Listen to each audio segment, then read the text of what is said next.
Welcome back to Hey Kentucky. Now, as lawmakers in Frankfort go down to the wire, heading in the weekend to finish the session, we caught up with one Central Kentucky representative for his thoughts. Our own Josh Corman talked to Nicholasville Democrat Russ Meyer about all that's going on, and here's what he had to say. Here with 39th District Representative Russ Meyer here outside the Capitol building. We've got thousands of teachers and other public workers gathered out front here. What's your reaction to seeing this crowd descend on Frankfort again? Well, it's awesome because I love to see the involvement and the interest, the ability for all the teachers to come together again here in Frankfort and descend on the Capitol steps is great for our state.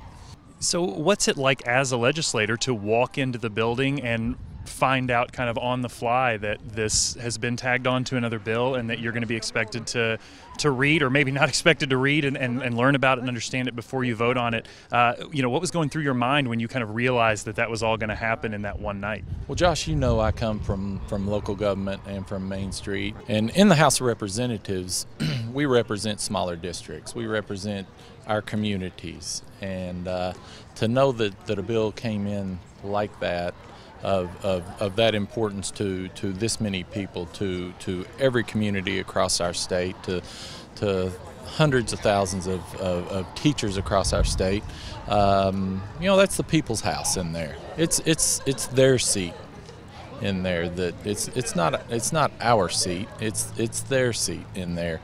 And by representing the people, I just didn't think that was a good representation of government in the way it should be. It should be open, it should be transparent, and it should be for the people. So I just didn't see that as being for the people. Now, we've been asking teachers today what success would look like for them as a result of this rally. For you, as somebody who's on the inside, who's voted on these bills, what would you like to see happen as a result of these teachers coming here to have their voice heard? What's the outcome that would be positive for you? The short and long term of this are the teachers are going to end up having to be paid on the front end because the pension is going away, and that's that's not a good thing for their profession, for public education in our state. So to continue to attract quality teachers in our state, you're going to have a funding source, a direct funding source directed to education, directed to the ability to attract the quality of teachers that we need to rise up with public education and pay them. And that's what's going to have to be done.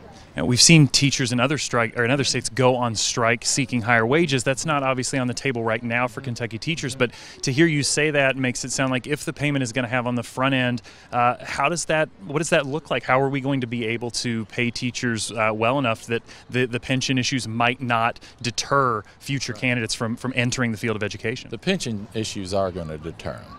The pension issues are going to deter them. We have to get that straight right now.